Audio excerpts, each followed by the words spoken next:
What's up, guys? Welcome back to Country Bunkers Trains. Hope everybody's been doing good. A big welcome to all of our new subscribers. Thank you guys for coming along for the ride. It's post-war week once again on the channel, and we've got a special one for you today. Today we're going to take a quick peek at an engine that honestly needs no introduction. However, of course, this is the post-war Lionel Santa Fe F3’s with the war bonnet paint scheme. Absolutely gorgeous. Now guys, I gotta warn you right off the bat. If the sight of these on the tracks doesn't get your blood going, you're in the wrong place. If I could describe these in one word, and you may hear me say this word repetitively throughout the video, but that word would be magical. Everything about these things is simply magic. The way they look, the way they run, the way they sound, the way they bring endless joy. It's just simply stunning. Love them or hate them, I do believe you have to agree with me. This is the most iconic model train ever built. And for good reason. I mean, just look at them. They're gorgeous. You mention the word to Lionel to anybody, this is what they're going to think of. I got to be honest. I wasn't always a huge post-war Lionel fan. I never disliked them. However, I think you got to take the era in which I grew up in into context. As I've mentioned previously, I grew up throughout the 90s and into the early 2000s. I consider this the golden era for high rail model railroading. This was when command control was entering the market. The manufacturers were coming out with these beautiful high-end scale detail equipment. They were also installing these beautiful sound sets that we still have today into the models as well. This was also the time frame right before the advent of the internet. People weren't nearly as connected and didn't know exactly what all was out there. Back then, you were either strictly a collector or someone with very deep pockets if you were into post-war Lionel. Now, granted, O-gauge trains have always been expensive. I'm not denying that. However, with the advent of the internet, there seems to be much more product out there than people originally thought. This has brought the price down. Supply and demand, of course. Obviously, myself, I don't think this is a bad thing. I understand a collector's point of view. I've lost all my investment. Well, with everything else in life, collect it because you like it, not for an investment. That's not the way to go about it. That's just my take personally, but I remember vividly being a youngster going to the local train shows and swap meets. I remember walking around thinking to myself, why in God's green earth would I spend $800 on this prehistoric 50-year-old engine when I could turn around and spend $300-400 on this brand new command control engine with beautiful sounds and great looks? It made no sense to me. I don't know, maybe it's something that comes with age or a certain appreciation. But I definitely do. I love them now. And they're affordable now. But anyway, yeah, as I say, I wasn't always the biggest fan or collector. It wasn't until about 2-3 years ago I really got into it. I started setting this layup out, and I got to a point where I was pretty established with it. And I wanted to pick one of these up simply for display. Yeah, I wanted to run it as well, but it was mainly a display piece. I just thought it was one of them staple items. Can you really call yourself an O-gauge collector or operator and not have one of these beautiful engines? I don't think so. Of course, I say that in jest, but as I say, this and Lionel, it's cookies and cream. There's nothing better. So yeah, as I say, I went to a show a couple years ago looking for one of these, a local train show. I came across a vendor who had this beautiful 2343 set that you see in the middle here. And of course, I grabbed it. I brought it home pretty happy with with what I got. I got it on the track, did a little testing with it. She ran. I started teaching myself how to kind of work on these engines, how to take them apart, lube them, how to solder and all that. And this is the engine I learned all that on. The engine always ran good, but I took it apart, cleaned it, re-lubed it, added new grease and all that good stuff. And I got it running on the tracks. I quickly found myself enamored with it. As I say, it's absolutely beautiful, stunning, it runs great. Again, back to that word again, magical. Now I have some high-end and pricey engines and equipment as well. However, I have noticed with myself as well as visitors, with those running alongside this one, everyone's eyes always get drawn back to these Santa Fe's. As I say, there's just something about them. These 2343s really caught me, hook, line, and sinker. That's what set the pace for my collecting of post-war Lionel. Of all the stuff I collect, though, I always find myself coming back to these Santa Fe's. The second set I got is the 2353 that you see on the upper level. Beautiful engine. That's probably the nicest of the three of these. I got these from a collector a little over 45 minutes away. Gorgeous set of engines. The 2333 in front is the last one that I've picked up. This one too came from a train show. In fact, I think it's from the same vendor I got the 2343 from.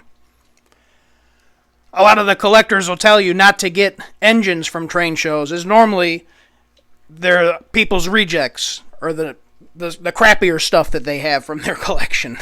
Now, I can't say if that's true or not. I don't know if you're going to get the highest end, nicest piece from a train show. However, it depends on the expectations that you have going to that train show. Usually, if you're looking for something nice, a good runner, I have no problem finding that stuff, and that's the stuff I kind of go for.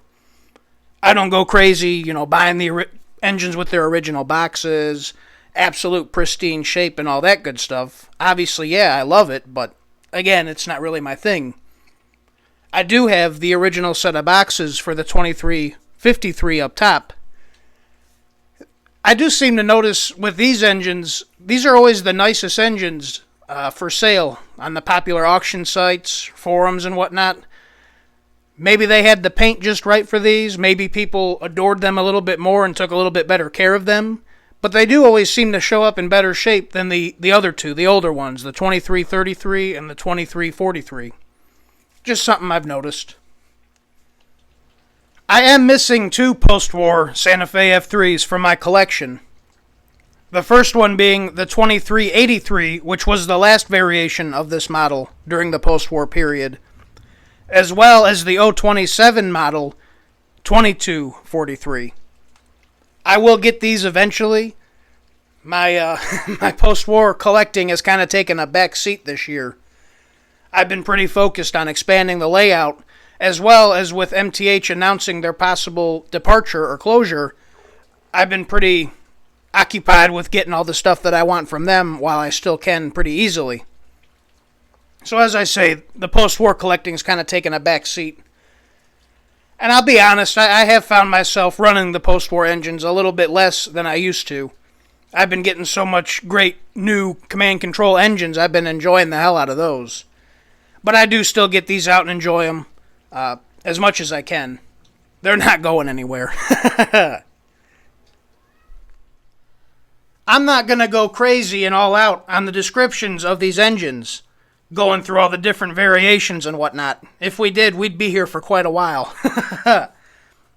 However, if you are interested in these and want to know a little bit more, there is a ton of great information out there on the web. I would highly encourage you to go look them up if this is something that interests you. The first engine up is the 2333. This is the one that started it all. It was available for 2 years, between 1948 and 1949. It comes equipped with 2 horizontal motors, a 3-position E unit, an operating horn, and an operating front coupler. She also sports dual 2-piece ornamental horns on top, metal mesh grills or vents on top of the body as well as grab irons on the front, separately applied ladders, all kinds of good stuff. This variation does not have magnetraction, unfortunately. However, it's quite a heavy engine and it'll still pull quite a load. Lionel had issues with the silver paint adhering to the black bodies or black shells of these engines. There were many different variations of this engine throughout the 2-year run due to this, as Lionel tried to correct the problem. However, the easiest and most simple way to tell these apart, the earlier on versions from early 1948 had rubber stamped markings on the sides. They quickly switched to heat stampings as they tried to correct the paint situation. Amazingly, this is an early 1948 version with the rubber stamp sides. The gray paint, or silver paint, is a little beat up. However, the stamps look great. Nice and clear. Now, please take note, I haven't tried to polish or rub any of the paint out on these models. All I've ever do is, give them a light cleaning. I might try and give them a polish in the future, but I am quite afraid of ruining the paint job. As I say, the silver paint on all of these really is quite delicate. As I mentioned previously, I picked these up at a local train show. I had to have them after already collecting the 2343 as well as the 53. Just had to have them. Again, a gorgeous set. No, they're not beautiful and perfect, but they're great runners. You can see they got nicks in the paint. The silver's wearing through. I did have to add some reproduction portholes to the shells. They were all missing. But again, I think she looks great. Of the 3, this is the quietest running model. This first variation horizontal motor seems to be quite a bit quieter than the others. E-unit's a little sticky. I just keep it locked in forward at the moment, but it does still work. It's just a little picky.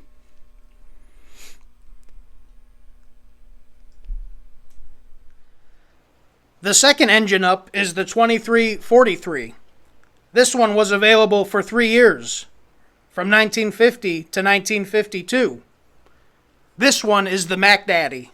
This is the one everybody wants. This one has all the same great detail as the 2333, however, sports magnetraction.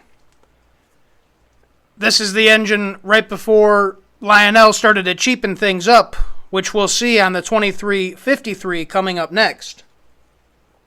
But again, as I mentioned, this has the same great stuff as the 2333. It has 2 horizontal motors, the newer generation of them, or second generation, with the more known brush plates on top of the motors. There were really 2 variations of this engine throughout its production. The first variation was between 1950 and 1951. The shells on these had a large red background GM decal on the back towards the built by Lionel. The second variation was through 1952. It had a smaller black background GM decal. These engines also sported heat-stamped markings on the side. The way you can tell the difference between rubber stamping and heat stamping, the heat stamping leaves marks in the body that you can feel when you run your finger across it, whereas the rubber stamps are nice and smooth. You don't feel them. Again, as I mentioned, I picked this one up at a local train show. This is the one that started the post-war bug for me. I fell in love with it. Beautiful engine. Of the 3, I would say this is the best running one. E-unit works flawlessly. She's always ready to go. She runs fantastic. Pulls a nice heavy train. The red on the front of the powered unit, I don't know if it's been touched up or been in the sun too long. It's kind of orange peely, or looks like it has an oily film over it. As I say, I haven't tried to polish any of them. I might give it a try, see if it come out, make it look a little bit better. One word of caution: if you are shopping at a train show, make sure the vendor doesn't put any stickers on the items he's selling. You can see this horrible looking mark on the top of the dummy unit. That's left over from a sticker. As I say, this silver paint is pretty fragile, and also, as you can tell. But just something to watch out for. I'd get it off as soon as possible if you do pick the engine up. This one also still sports its original porthole lenses. They're all in great shape. You can see they're a little yellowed, but to me they still look better than the repro ones. And it's cool to know they're still there. As you can tell, this is a later production model. It has the smaller black background GM decals on the sides. Our last engine on the list is the 2353. This one was also available for 3 years, from 1953 through 1955. Internally, this engine offers the same great features of the 2333 and 2343. It comes equipped with dual horizontally mounted motors, an operating horn, operating coupler, headlights, all that good stuff. However, this is when Lionel started to cheapen things up. You'll notice they removed the grab irons on the nose of the engine, as well as did away with the separately applied metal mesh vents on top. These were molded into the shell. For comparison, here they are on the other models.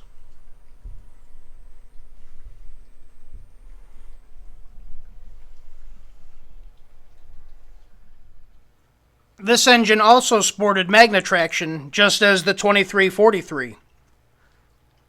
There were 2 variations throughout the production run of this engine. The first variation was through 1953. This model did not have the molded-in dimples on the roof of the shell.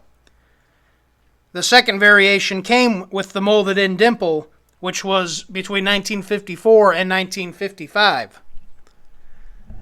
Lionel discovered a problem with warpage on the top of these shells, I would assume from the heat of the motors or the light bulbs. I'm lucky and fortunate in that all 3 of these do not have this issue. My 2333 has it a tiny, tiny bit. It's hard to notice, but you can see it raise up a little bit. I don't know if you can see it or not. You can only see it if you look at it just right, and it's very faint. Once again, as I mentioned previously, I got this one from a local collector I found on Craigslist. He was selling quite a bit of his collection. I got this one, as well as the New York Central F3 you see in the background. Of my 3 Santa Fe's, I'd have to say this is the nicest one. The paint's in beautiful shape. It's still nice, clear, and glossy. Got a couple rub marks. But again, it looks beautiful. It has its original boxes. Still has its original porthole lenses. As mentioned again earlier, this is a later variation. It has the dimple.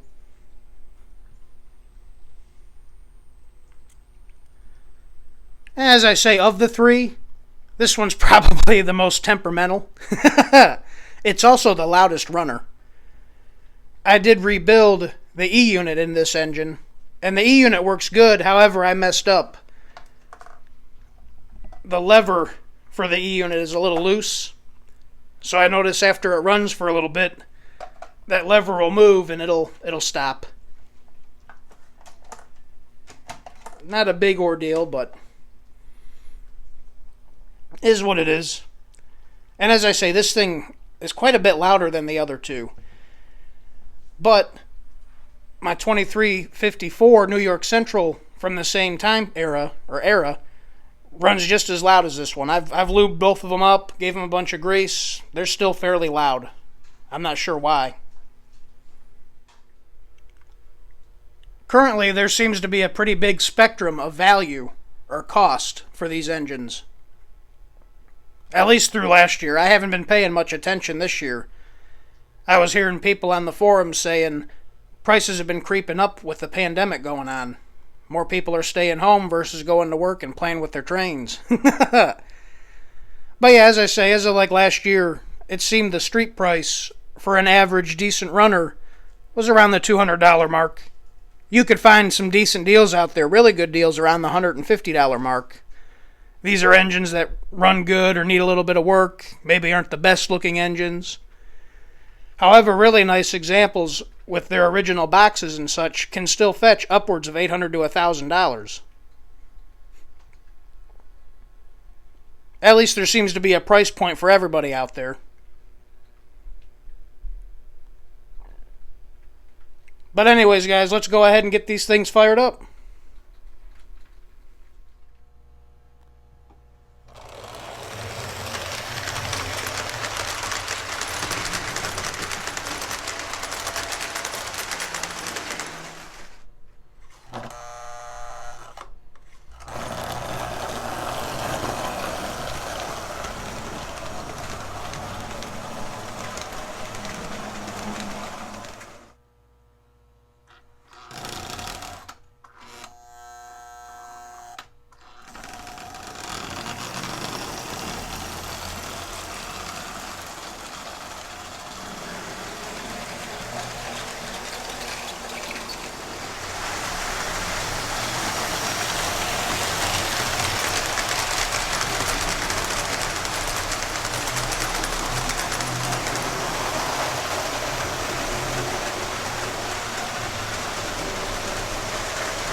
Aren't these things wonderful, guys? I'm telling you, nothing but magic. You know, I get asked a lot from family, friends, visitors to the layout, which train is my favorite? Well, that's a pretty loaded question. That's like trying to ask a parent, which kid is their favorite. I love all my trains. I bought them all for a reason. I enjoy all of them. However, I would have to say if the house were to catch on fire tonight, I would run in to save these ones. These would be the first on the list. I absolutely adore them. I hope you guys enjoyed this little look into the Santa Fe F3's from postwar Lionel. If you did, please make sure to like, comment, and subscribe. It would be much appreciated. Until next time, guys, take care. My name is Zach, and this is Country Bunkers Trains. Y'all have a good one.